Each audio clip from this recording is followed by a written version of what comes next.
경북 청도군이 허위 경력 의혹을 받는 특정 작가에게 거액의 조형물을 구입하고 10억 원이 넘는 조각공원까지 조성하려 했다는 보도 전해드렸습니다. 그런데 청도군의 또 다른 사업에서도 특정 업체 몰아주기 의혹이 제기됐습니다. 실제로는 하나의 업체인데 두 개의 업체인 것처럼 서류를 꾸미고 수의 계약을 맺었다는 겁니다. 한태현 기자의 단독 보도입니다. 지난해 여름 청도군은 레일바이크 어린이 놀이시설터에서 23일 동안 물놀이장을 운영했습니다. 어린이 수영장 5개와 에어바운스 등 놀이시설을 설치했습니다. 청도군은 놀이시설 대여와 운영 용역을 대구의 한 행사기획사와 수의 계약했습니다.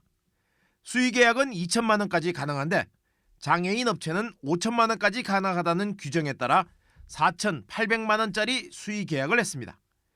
그런데 또 다른 계약에 같은 업체 이름이 나타납니다.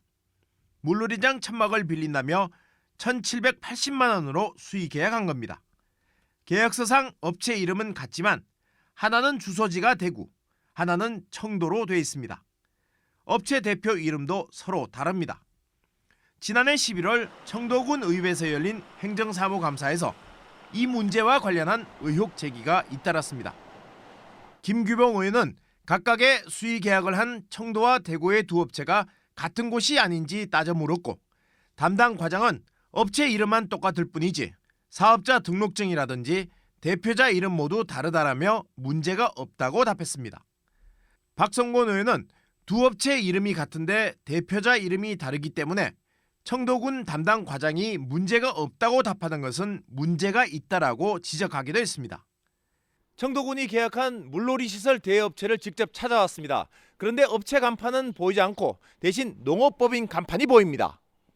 청도군은 서류만 확인할 뿐이라며 오히려 취재진에게 무슨 문제냐고 되묻습니다. 사업자 등록증이 예를 들어서 청도에 있다 같으면 그걸 제가 뭐 그 업체에 가볼 수도 없는 거고 그렇잖아요.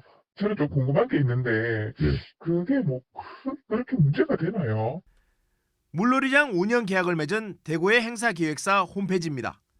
천막을 빌린 청도 지역 업체의 주소까지 올라와 있습니다. 사실상 하나의 업체로 의심되는 대목이지만 청도군은 추가 조사를 하기보다 다른 회사라고 주장합니다. 나눠서 준 건 아니고요. 저희들이 계약법상에서 봤을 때는 업체가 등록이 자체가 아예 별도의 이름만 같을 뿐이지 별도의 회사입니다. 청도에 있다고 하는 업체는 청도군과 계약하기 한 달 전에 개업해 등록한 신생업체입니다. 해명을 듣기 위해 해당 업체 대표에게 여러 차례 연락을 시도했지만 연락이 되지 않았습니다. 혹시 통화가 가능할까요? 아니요. 다시 한번 말씀드릴게요. 같은 회사가 형식상의 두 개 회사로 나눠 쪼개기 수의 계약을 했을 가능성이 제기됩니다.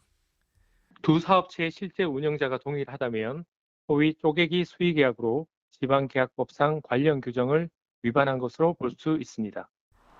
조형물 설치 사업 특혜 의혹으로 물의를 빚은 데 이어 청도군의 또 다른 사업에서도 예산 집행 과정에 의혹이 불거지고 있습니다. MBC 뉴스 한태현입니다.